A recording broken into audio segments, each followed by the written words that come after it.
তুই পড়াশোনা করবি না তোকে মুসলমানে কে জন্য দিছে নাকি রে নাকি ব্যাপার স্যাপার কি তুই তো তামান দুনিয়া ছেড়ে আইস নালিশ দিচ্ছে কা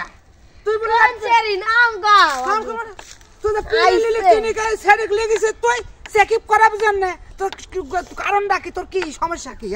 কি সমস্যা আমি তামান দুনিয়া শেষ করে দিলাম গো কইতেছে কি তোর সিগারেট খাই খেলে এটা কি কথা সিগারেট খাই তা খাই আমি খাই তা তোর সমস্যা কি তোর তো সমস্যা না কি কথা গো ডাক্তারের কাছে নিয়ে যা তোর পুরো পিলিলির ব্যারাম হইছে তারপর তুই এগুলো করে বেড়াচ্ছিস তামান ছেলের সাথে না কইছে কিরা কিডা কইছে আবার ওই আগুন পানির বাপ করছে তুমি এই মেয়ে ছেলের সাথে তুমি সেটিং করে বেড়াচ্ছাও না কইছে কিরা তোমার পেন্ট করে বেড়াচ্ছাও না শালা শালা আমি বলছি ভালো মতন পড়িস আর তুমি পেন্ট করে বেড়াচ্ছ নাই হ্যাঁ তোমার প্রাণের পেন থাকতে আবার পেন করে বেড়াচ্ছাও তামান দুনিয়া মানুষ নষ্ট করে বেড়াচ্ছ শালা যা তোর ভাই না কিনা রে দেখতো সব বোনাস হয়ে গেছে